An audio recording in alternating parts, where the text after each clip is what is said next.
সুপ্রিয় শিক্ষার্থীবৃন্দ, আসসালামু আলাইকুম। আজকের অনলাইন ক্লাসে তোমাদের সুস্বাগতম। আশা করছি তোমরা সবাই সুস্থ আছো, নিরাপদে আছো। শিক্ষার্থীবৃন্দ, আজকে আমি পৌরনীতি এবং সুশাসন দ্বিতীয় পত্রের ৮ম অধ্যায় বাংলাদেশের নির্বাচন ব্যবস্থা এই অধ্যায়টির কয়েকটি টপিক নিয়ে আলোচনা করব। তাহলে চলো আমরা আমাদের মূল পাঠে চলে যাই। শিক্ষার্থীবৃন্দ, তোমরা জানো বাংলাদেশ একটি গণতান্ত্রিক রাষ্ট্র। গণতান্ত্রিক শাসন ব্যবস্থায় নির্বাচিত প্রতিনিধির মাধ্যমে সরকার প্রতিষ্ঠিত হয়, আর এই নির্বাচিত প্রতিনিধিদের নির্বাচন করছে নাগরিকগণ। কিভাবে নির্বাচন করছে? ভোটের মাধ্যমে। শিক্ষার্থীবৃন্দ, বাংলাদেশ সংবিধানের দ্বিতীয় ভাগে 11 নং অনুচ্ছেদে বলা হয়েছে যে প্রশাসনের সকল পর্যায়ে নির্বাচিত প্রতিনিধিদের মাধ্যমে জনগণের কার্যকর অংশগ্রহণ নিশ্চিত করা হবে। এই প্রেক্ষিতে দেখা যাচ্ছে বাংলাদেশের সর্বস্তরে অবাধ এবং সুষ্ঠু নির্বাচন ব্যবস্থা প্রতিষ্ঠিত হয়েছে। গণতান্ত্রিক রাষ্ট্রে নির্বাচনই সর্বক্ষেত্রে জনগণের অংশগ্রহণ নিশ্চিত করছে। শিক্ষার্থীবৃন্দ, চলো এবার আমরা জানি নির্বাচন বলতে কি বোঝায়। সাধারণভাবে বললে রাষ্ট্রের সকল ভোটাধিকারপ্রাপ্ত নাগরিকদের ভোট প্রদানের মাধ্যমে প্রতিনিধি নির্বাচনকে নির্বাচন বা ভোটাধিকার প্রয়োগকে নির্বাচন বলা হয়। অন্যভাবে বলা যায় যে সাংবিধানিকভাবে নির্বাচন কমিশনের নিয়ন্ত্রণ এবং তত্ত্বাবধানে এবং সরকারের সার্বিক সহযোগিতার মাধ্যমে রাষ্ট্রের ভোটাধিকার প্রাপ্ত সকল নাগরিক যে ভোট প্রদান করে তাকেই নির্বাচন বলা হয়। শিক্ষার্থীবৃন্দ, আমরা এখন জানব বাংলাদেশের নির্বাচন ব্যবস্থা কেমন বা এর বৈশিষ্ট্য কি। তাহলে দেখো, বোর্ডে আসি। বাংলাদেশের যে নির্বাচন ব্যবস্থা, সেই নির্বাচন ব্যবস্থার কয়েকটি বৈশিষ্ট্য উল্লেখযোগ্য। যেমন প্রথমত সর্বজনীন ভোটাধিকার। বাংলাদেশের নির্বাচন ব্যবস্থায় আমরা লক্ষ্য করি যে জাতি, ধর্ম, বর্ণ নির্বিশেষে সকল প্রাপ্তবয়স্ক নাগরিকই ভোটাধিকার প্রাপ্ত। এক্ষেত্রে 18 বছর বয়স যোগ্যতার মাপকাঠি। দ্বিতীয়ত ভোটার তালিকা। বাংলাদেশের নির্বাচনের ক্ষেত্রে প্রতিটি নির্বাচন এলাকার জন্য নির্ধারিত ভোটার তালিকা রয়েছে। উক্ত তালিকার বাইরে অন্য কোনো তালিকা কার্যকর এবং গৃহীত হবে না। তৃতীয়ত সরল ভোট প্রদান পদ্ধতি। শিক্ষার্থীবৃন্দ, তোমরা হয়তো প্রিন্ট মিডিয়া অথবা ইলেকট্রনিক মিডিয়ার মাধ্যমে ধারণা পেয়েছো বা দেখেছো যে বাংলাদেশের ভোটদান পদ্ধতিটি কেমন। এই পদ্ধতিটি অত্যন্ত সহজ এবং সরল। দেখা যায় ভোট প্রদানের ক্ষেত্রে প্রার্থীর নাম এবং তার নির্বাচনী প্রতীকের বিপক্ষে বা বিপরীতে সরকারি সিলমোহর যোগে ভোটারগণ তাদের ভোটাধিকার প্রয়োগ করে থাকে। অর্থাৎ এই প্রক্রিয়াটি অত্যন্ত সহজ সরল, আর এভাবে ভোট গণনাটিও তাই সহজ সরল রূপ নিয়েছে। চতুর্থত গোপন ভোট পদ্ধতি। শিক্ষার্থীবৃন্দ, বাংলাদেশের নির্বাচন পদ্ধতিতে লক্ষ্য করা যায় ভোট প্রদানের একটি পদ্ধতি রয়েছে, যেটি হচ্ছে গোপন ভোটদান পদ্ধতি। তোমরা হয়তো দেখেছো পুরুষ আলাদা আলাদা ভোটারগণ আলাদা আলাদা বুথে গিয়ে অথবা একই বুথে নারী পুরুষগণ গিয়ে তাদের ভোট প্রদান করে থাকে। এইভাবে তাদের গোপনীয়তা রক্ষার মাধ্যমে ভোট প্রদান করাটা বাংলাদেশের একটি নির্বাচনী ব্যবস্থার অন্যতম বৈশিষ্ট্য। এরপর আসো, বাংলাদেশের নির্বাচন পদ্ধতিতে দেখা যায় এটি একটি প্রত্যক্ষ নির্বাচন পদ্ধতি। এখানে জাতীয় সংসদের সদস্যগণ প্রত্যক্ষ ভোটের মাধ্যমে নির্বাচিত হয়ে থাকে, যদিও বা মহিলা সদস্যদের ক্ষেত্রে কিছু পরোক্ষ ভোটদান পদ্ধতিও পরিলক্ষিত হয়। এরপর আসো, বাংলাদেশের নির্বাচনের ব্যবস্থার নির্বাচন অনুষ্ঠানটি কেমন। এদেশের নির্বাচন ব্যবস্থায় দেখা যায় নির্দিষ্ট বছর পরপর নির্বাচন অনুষ্ঠিত হয়। অর্থাৎ একটি মেয়াদ শেষ হওয়ার পর আরেকটি নির্বাচন অনুষ্ঠিত হয়। এক্ষেত্রে 90 দিনের মধ্যে পুনর্নির্বাচন অনুষ্ঠিত হয়। অনেক সময় কোনো সদস্য অর্থাৎ সংসদ সদস্যের পদ শূন্য হলে আবার সেখানে কোনো উপনির্বাচনের ব্যবস্থা রয়েছে। শিক্ষার্থীবৃন্দ, বাংলাদেশের নির্বাচন ব্যবস্থার বৈশিষ্ট্যে আমরা লক্ষ্য করি যে এটা নির্বাচনী এলাকা নির্ধারণ করা হয়। এক্ষেত্রে জনসংখ্যার সমতার ভিত্তিতে নির্বাচনী এলাকা নির্ধারণ করা হয় এবং প্রতিটি এলাকা থেকে জনপ্রতিনিধিকে আলাদা আলাদাভাবে নির্বাচন করা হয়। এরপর আসো নির্বাচন কমিশন। বাংলাদেশের নির্বাচন ব্যবস্থার সর্বাপেক্ষা গুরুত্বপূর্ণ বৈশিষ্ট্য হচ্ছে এখানে নির্বাচন কমিশন নামে একটি সাংবিধানিক প্রতিষ্ঠান রয়েছে, যেই প্রতিষ্ঠানটির সার্বিক তত্ত্বাবধানে এবং নিয়ন্ত্রণে নির্বাচন প্রক্রিয়াটি সম্পন্ন হয়। শিক্ষার্থীবৃন্দ, এতক্ষণ তাহলে আমরা জানলাম যে নির্বাচন কি এবং আমাদের দেশের অর্থাৎ বাংলাদেশের নির্বাচন ব্যবস্থার কি কি বৈশিষ্ট্য।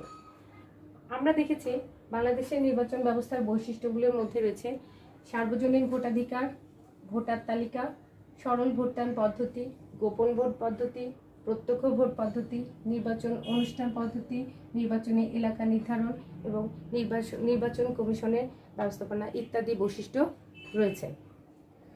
শিক্ষার্থীবৃন্দ, এই যে নির্বাচনগুলো মাধ্যমে জনগণ তাদের অংশগ্রহণ নিশ্চিত করে এবং এটি গণতন্ত্রের প্রাথমিক শর্ত বা পূর্ব শর্ত বলে বিবেচিত। নির্বাচনে নাগরিকদের অংশগ্রহণ বা কী ভূমিকা রয়েছে, এখন আমরা সেই বিষয়ে একটু আলোচনা করব। একটি নির্বাচন ব্যবস্থার নির্বাচক মণ্ডলী অর্থাৎ যারা নির্বাচন করেন অর্থাৎ নাগরিকবৃন্দ, ভোটাধিকার প্রাপ্ত নাগরিকগণ সবচেয়ে গুরুত্বপূর্ণ বলে বিবেচিত। শিক্ষার্থীবৃন্দ, আধুনিক গণতন্ত্র হচ্ছে প্রতিনিধিত্বমূলক গণতন্ত্র। এরূপ শাসন ব্যবস্থায় নাগরিকদের ভূমিকা, নির্বাচনে নাগরিকদের অংশগ্রহণ বা নাগরিকদের ভূমিকা অপরিসীম। আমরা এখন জানব যে নির্বাচনে নাগরিকরা কি কি ভূমিকা পালন করে থাকে। শিক্ষার্থীবৃন্দ, জনগণের প্রথম যে ভূমিকাটি আমরা দেখি সেটি হচ্ছে প্রতিনিধি নির্বাচন। নির্দিষ্ট মেয়াদ অন্তর অন্তর নাগরিকগণ প্রতিনিধি নির্বাচন করে থাকে এবং দেখা গেছে সংসদীয় সরকার ব্যবস্থায় ওই সকল প্রতিনিধি সমন্বয়ে মন্ত্রিপরিষদ সরকার গঠন করে থাকে এবং রাষ্ট্রপতি শাসিত শাসন ব্যবস্থায় রাষ্ট্রপতি শাসন কার্য পরিচালনা করেন। অর্থাৎ এক্ষেত্রে জনগণের ভূমিকাটি হচ্ছে মুখ্য। তারপর আমরা দেখি নির্বাচনের সময় সুষ্ঠু এবং শান্তিপূর্ণ নির্বাচনের সময় সুষ্ঠু এবং শান্তিপূর্ণ পরিবেশ বজায় রাখা। নাগরিকদের অন্যতম প্রধান কর্তব্য হচ্ছে নির্বাচনের সময় সুষ্ঠু এবং সুন্দর পরিবেশ বজায় রাখা। আর এক্ষেত্রে নাগরিকগণ তাদের যথাযথ দায়িত্ব পালনের মাধ্যমে নির্বাচনী পরিবেশকে অবাধ এবং সুষ্ঠু রাখতে সক্ষম হয়। ফলশ্রুতিতে কোনো দাঙ্গা হাঙ্গামা অথবা কোনো বিশৃঙ্খল পরিস্থিতির উদ্ভব ঘটবে না এবং নির্বাচন যথাযথ হবে। তারপর রয়েছে সদা সতর্ক দৃষ্টি। শিক্ষার্থীবৃন্দ, নাগরিকদের অন্যতম ভূমিকা হচ্ছে সদা সতর্ক দৃষ্টিভঙ্গি রাখা। নাগরিকগণ যদি সদা সর্বদা সতর্ক দৃষ্টিভঙ্গি রাখে তাহলে অবাধ এবং সুষ্ঠু নির্বাচন অনুষ্ঠান করা সক্ষম হবে। এক্ষেত্রে দেখা যাবে তারা তাদের নির্বিঘ্নে ভোট দিতে পারবেন এবং তাদের ভোট অন্য কেউ দিতে সক্ষম হবে না, অর্থাৎ কোনো ভোট চুরির সম্ভাবনাও থাকবে না। এছাড়াও উন্নত মন মানসিকতার পরিচয়। নাগরিকগণ তাদের নির্বাচনের যে ভূমিকা রাখতে পারে সেটা হচ্ছে তাদের উন্নত মন মানসিকতা। তাদের মন মানসিকতা যদি তারা উন্নত করতে পারে তাহলে দেখা যাবে তারা কোনোরূপ লোভ লালসার বশবর্তী না হয় অথবা কোনো প্রভাবশালী কর্তৃপক্ষের বা মহলের দ্বারা প্রভাবান্বিত না হয়ে তাদের নির্বাচনটি সম্পন্ন করতে পারে এবং এভাবে তারা সুযোগ্য প্রার্থীকে নির্বাচিত করতে সক্ষম হবে। নির্বাচনী আচরণবিধি মেনে চলা। শিক্ষার্থীগণ, নির্বাচনে নাগরিকদের ভূমিকার ক্ষেত্রে নাগরিক আচরণবিধি অন্যতম একটি বিষয় বলে পরিগণিত। নির্বাচনের সময় নাগরিকগণ যথাযথ আচরণবিধি মেনে চললে তাহলে যথাযথভাবে নির্বাচনটি অনুষ্ঠান করা সম্ভব হয়। শিক্ষার্থীবৃন্দ, এতক্ষণকার আলোচনার মাধ্যমে আমরা বুঝতে পারলাম যে নির্বাচনে নাগরিকদের ভূমিকা অপরিসীম। নাগরিকগণ শুধুমাত্র সুযোগ্য প্রতিনিধি নির্বাচন করছেন তাই নয়, পাশাপাশি ভোট কারচুপি বন্ধের মাধ্যমে তারা তাদের নির্ধারিত দায়িত্ব যথাযথভাবে পালন করতে সক্ষম হবে। এখন আমরা শিক্ষার্থীবৃন্দ জানব যে নির্বাচনে নাগরিকদের অংশগ্রহণের গুরুত্ব কি বা কতটুকু। শিক্ষার্থীবৃন্দ, তোমরা জানো নির্বাচন হচ্ছে গণতান্ত্রিক শাসন ব্যবস্থার মূল শর্ত। নির্বাচনের মাধ্যমে জনগণ তাদের প্রতিনিধি নির্বাচন করে শাসন ব্যবস্থায় অংশগ্রহণ করে থাকে।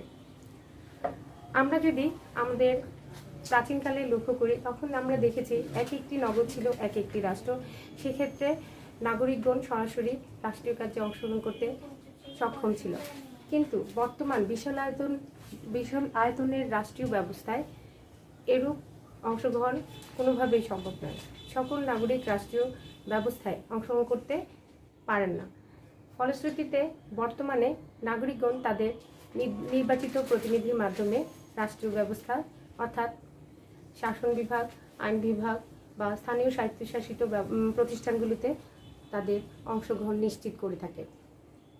নির্বাচনের মাধ্যমে নাগরিকগণ সৎ এবং যোগ্য প্রার্থী নির্বাচন করতে সক্ষম। যদি সৎ ও যোগ্য প্রার্থী নির্বাচনে অংশগ্রহণ না করেন, তাহলে নাগরিকগণ হয়তোবা অযোগ্য, অসৎ বা অদক্ষ প্রার্থীকে নির্বাচন করতে বাধ্য হন। নির্বাচনে যোগ্য প্রার্থী নির্বাচিত করা গেলে নাগরিকগণের পক্ষে তারা কাজ করবে এবং জনসেবায় তারা এগিয়ে আসবে। এতে করে নাগরিকদের নির্বাচনে অংশগ্রহণ আরও উত্তরোত্তর বৃদ্ধি পাবে। দেখা গেছে নির্বাচনী ব্যবস্থায় প্রার্থীদের পক্ষে বিপক্ষে নাগরিকগণ তাদের প্রচার বা প্রচারণা চালিয়ে থাকে এবং এক্ষেত্রে বিভিন্ন সভা সমাবেশ তারা করে থাকে। এভাবে তাদের মধ্যে সচেতনতা ছড়িয়ে পড়ে, অর্থাৎ একটি গণ সার্বভৌমত্বের প্রকাশ ঘটে নির্বাচনের মাধ্যমে। এই নির্বাচন প্রক্রিয়ায় জনগণ তাদের অংশগ্রহণের মাধ্যমে তাদের মানসিক বিকাশ করতেও সক্ষম হয়। এই প্রসঙ্গে অধ্যাপক লর্ড ব্রাইসের একটি মতামত আমি উল্লেখ করেছি। তিনি বলেছেন, ভোটাধিকার প্রয়োগের মাধ্যমে মানুষের ব্যক্তিত্ব মর্যাদাশীল হয়। অর্থাৎ ভোট প্রদানের মাধ্যমে মানুষ তার দায়িত্ব সম্পর্কে সচেতন হয়। এভাবে তারা নাগরিক দায়িত্ব পালনে সচেষ্ট হয়। শিক্ষার্থীবৃন্দ, আমরা দেখেছি নাগরিকগণ যেমন ভোটের মাধ্যমে তাদের পছন্দসই প্রার্থীকে নির্বাচন করে থাকে, একইভাবে তাদের অপছন্দের প্রার্থীকেও তারা বর্জন করে থাকে। এভাবে গণতান্ত্রিক শাসন ব্যবস্থায় দেখা যায় সরকার পরিবর্তনে নাগরিকগণ অংশগ্রহণ করে থাকে এবং এভাবে তাদের গুরুদায়িত্ব তারা পালন করে যায়। সুতরাং আমরা বলতে পারি যে কোনো গণতান্ত্রিক শাসন ব্যবস্থায় নির্বাচন একটি গুরুত্বপূর্ণ বিষয় এবং এই যে নির্বাচন প্রক্রিয়াটি, সেই নির্বাচন প্রক্রিয়াটি স্বতঃস্ফূর্তভাবে জনগণের অংশগ্রহণের মাধ্যমে যথার্থ হয়ে ওঠে।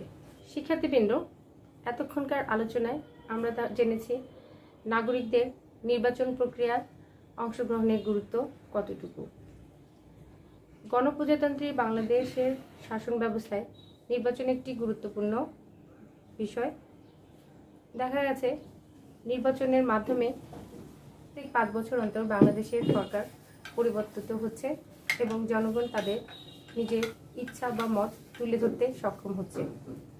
তাই নির্বাচন প্রক্রিয়ায় জনগণের অংশগ্রহণ একটি অতীব গুরুত্বপূর্ণ বিষয়। সুপ্রিয় শিক্ষার্থীবৃন্দ, এতক্ষণকার আলোচনার মাধ্যমে তাহলে আমরা বুঝতে পারলাম নির্বাচনে নাগরিকদের অংশগ্রহণের গুরুত্ব অপরিসীম। নাগরিকদের অংশগ্রহণ ব্যতীত কোনো নির্বাচনই সুষ্ঠু, অবাধ এবং নিরপেক্ষ হতে পারে না। তাহলে আজকের আলোচনার মাধ্যমে আমরা নির্বাচনকে, বাংলাদেশের নির্বাচন ব্যবস্থার বৈশিষ্ট্য, নির্বাচনে নাগরিকদের অংশগ্রহণের ভূমিকা এবং নাগরিকদের নির্বাচনে অংশগ্রহণের গুরুত্ব বা কতটুকু, এই বিষয়াদি সম্পর্কে মোটামুটি একটি স্পষ্ট ধারণা পেয়েছি এবং এর মাধ্যমে আমরা বুঝতে পেরেছি নির্বাচন বিষয়টি কি এবং এর গুরুত্বই বা কতটুকু। শিক্ষার্থীবৃন্দ, আজকের জন্য এতটুকুই। আগামীতে আমরা এই বিষয় নিয়ে আরও আলোচনা করব। আশা করছি আজকের পাঠ থেকে কিছুটা হলেও নির্বাচন ব্যবস্থা সম্পর্কে জানতে পেরেছ এবং কিছুটা হলেও তোমরা উপকৃত হয়েছ। তাহলে আজকে এ পর্যন্তই। আল্লাহ হাফেজ।